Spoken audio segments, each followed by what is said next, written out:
c'est si, par référendum, les Groenlandais, qui sont assez largement indépendantistes, disent « Nous voulons arrêter d'être, après tout, un territoire du Danemark ». Le Danemark était une colonie, hein, et ça s'est pas fait tranquillement. Les Inuits, ils n'ont pas été ménagés et disent « On veut être américains ». Ça, c'est leur droit. Par parenthèse, je rappelais, et là, il faut lui rendre ce crédit, Jean-Michel Apathy, alors qui est très engagé dans les questions de décolonisation ou de post-colonisation, rappelait cette chose qui est méconnue ici en Europe de l'Ouest. Le Danemark s'est comporté de façon ignoble avec les Inuits, avec les stérilisations forcées jusqu'en 75. Absolument, c'est dans les années 60. En fait, avec en forçant des milliers. Oui, mais que les Américains avec les Indiens. C'est pas une raison pour envahir le Groenland.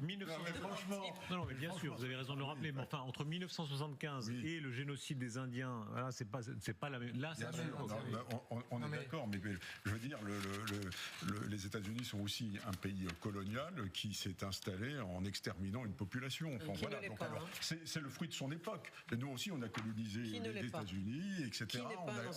On a colonisé l'Afrique. C'est pas bien, mais je veux dire, on peut pas être donneur de leçons après avoir fait. Quoi qu'il en soit, par parenthèse, hein, les partis principaux groenlandais, je cite, hein, moi je suis pas vraiment, nous ne voulons pas être américains. Apparemment, c'est une opinion assez générale.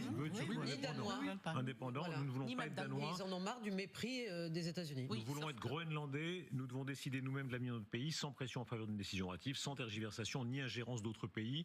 Voilà, ça c'est la position. Mais j'imagine aussi qu'ils sont aidés considérablement par l'Union européenne. Mais non, par le Danemark, notamment pour le modèle social. Oui. Ils tiennent beaucoup à leur modèle social. C'est ce qui les fait hésiter d'ailleurs, c'est qu'ils veulent conserver un modèle social qui est à peu près équivalent de celui qu'on a en France, et notamment la gratuité, bien sûr, des soins et de l'école et des facultés. Mais ce n'est pas forcément tout ou rien, me semble-t-il, parce que c'est d'ailleurs déjà le cas. Vous savez que le territoire du Groenland est danois. Les Danois gèrent la monnaie et la défense. Mais pour le reste, ils s'administrent même comme ils le souhaitent. Et le ministère des Ressources naturelles groenlandais signe régulièrement des accords avec des compagnies minières américaines pour pouvoir exploiter le sous-sol. Donc c'est une autre façon pour Trump, et peut-être plus pacifique, et à mon avis plus conforme si ce n'est au droit international, en tout cas à la morale internationale, qui est de permettre aux États-Unis de pouvoir exploiter les richesses groenlandaises, mais pour le bien des Groenlandais.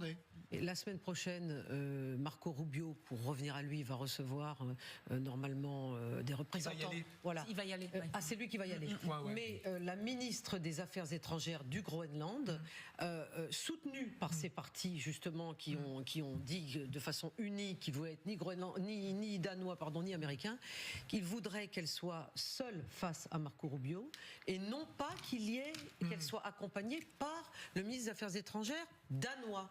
Donc là, on a véritablement l'illustration de ce désir d'indépendance.